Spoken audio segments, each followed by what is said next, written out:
This is Adam Elaine, and Adam is he's my go-to plumber. He's amazing. So he's going to tell us everything that he's uncovered, just so you have an idea of what we're looking at. So go ahead, Adam. First off, this shutoff valve for your washer is not working.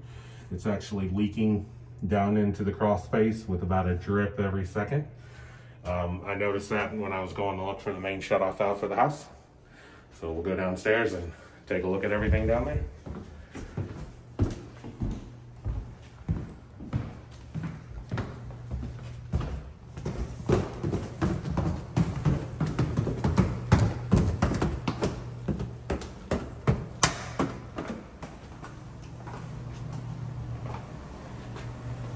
Okay, this is where the water is showing itself in the mechanical room.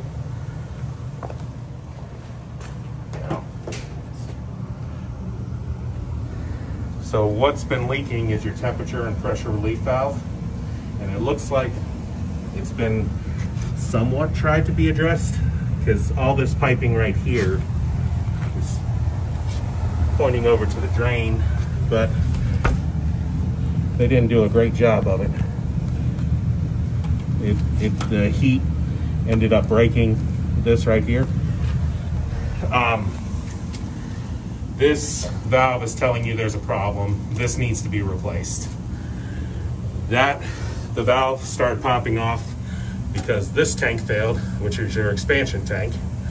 This failed because your pressure regulator underneath in your crawl space has failed, causing excess pressure. A side note, right up here, this is a saddle valve, and you can see it's starting to leak as well. We definitely recommend replacing that with a proper T and a approved shutoff valve. Good. Okay, so in addition, just to point out, so the hot water heater isn't leaking into the pan because it's not the actual hot water heater that's leaking, it's the other stuff. But you've got a lot of water.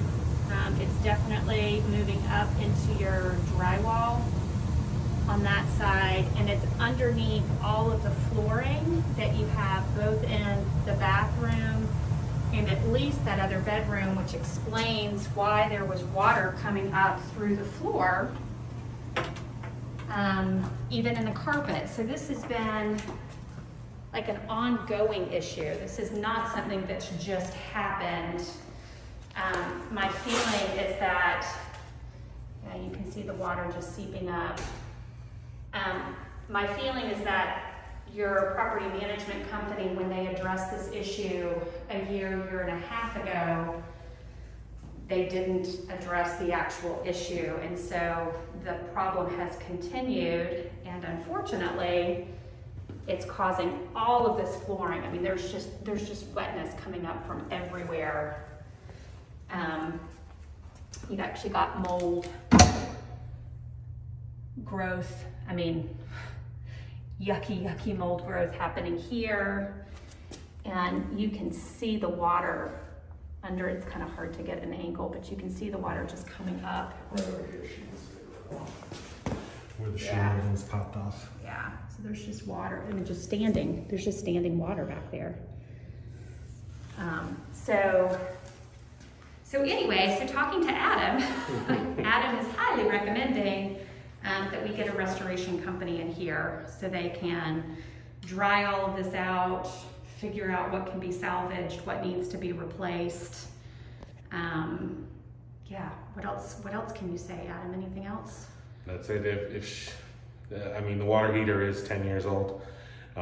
We can definitely repair it.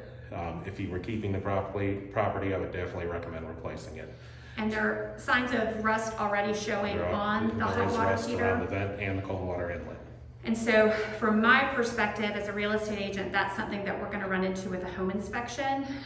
That's going to get flagged as the beginning of a failure of a hot water heater. So to go ahead and replace that would be the best thing to do. So I've got a couple names of a restoration company. I'm going to work on doing that. The good news is I don't think the water coming up from the flooring is related to the grading outside, so that's good. Because that's a whole different ball of wax. I think it's all related to that plumbing stuff that Adam just talked about. So I'm gonna give you his contact information so you can have a conversation with him.